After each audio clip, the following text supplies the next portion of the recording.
Hello guys! Welcome kay si Mix Vlog. Today magluluto tayo. Okay.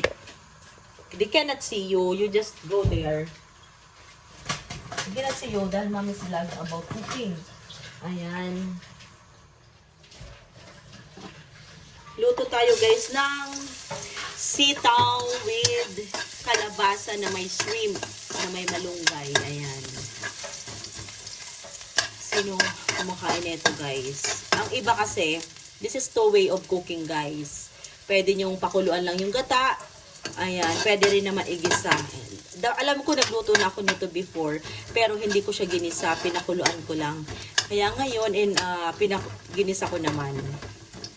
Ayan.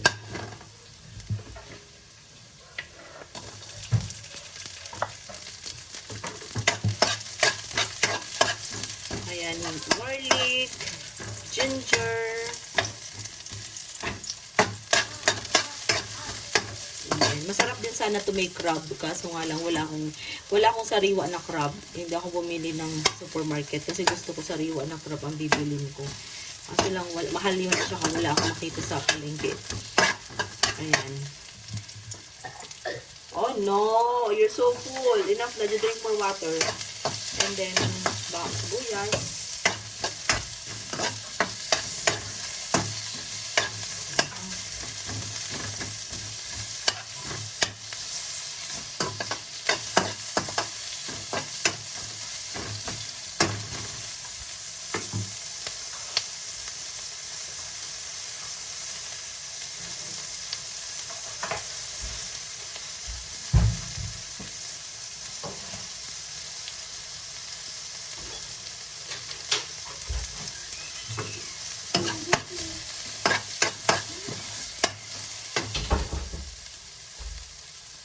Lalagay na natin yung hipon.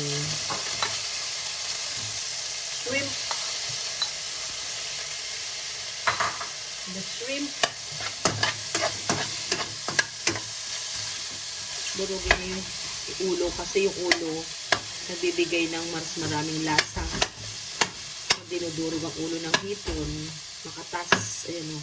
Kung itim, makatas yan.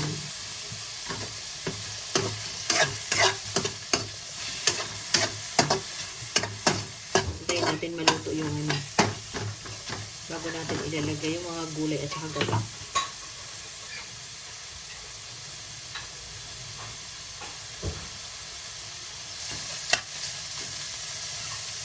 Ang bango. Bango ate? Oh, bango. Kalabasa and then sitaw. Nagamitin ko yung ate para dito sa beef steak. See?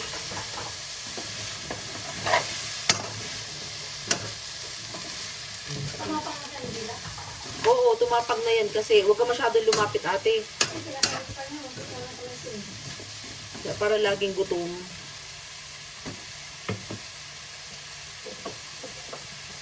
Ano mo na kaya mo, ilagay mo na lang sa labas kaya yung pagkain. Ano mo na lang, ibuhos mo na lang ganun ate oh. Ibuhos mo na lang ganun. Ayan, pepper.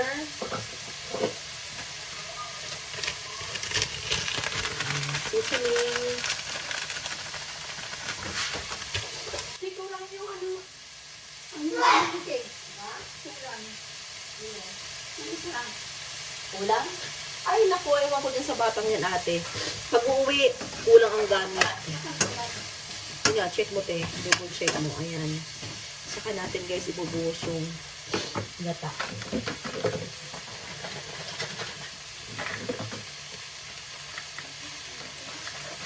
Nandyan? Bless you. Sorry naman. Paminta. Pinapabahin mo ako paminta. Ayan. Kunti lang kasi mamaya mag-add tayo. Mag-add tayo ng masyado malapot. So, hayaan lang natin siya. Pagdagdag na lang ng kunting tubig kapag masyado malapot. Yan. Tayo natin siya kumulo. Pakuluin natin, guys. Ayan, guys. Naglagay na ako ng sili, haba, and green. Ayan, naglagay na ako. So, yun.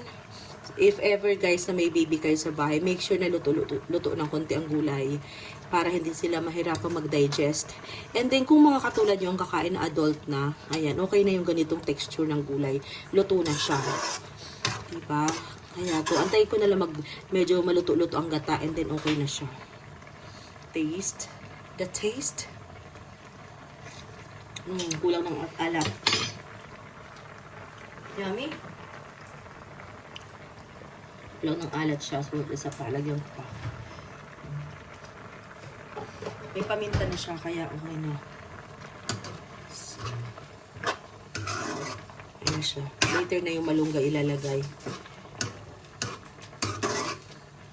Diba? Ayan guys. Ayan. See, luto na siya. So, lalagay ko na tong malunggay. Pampahaba ng buhay. See, luto na siya.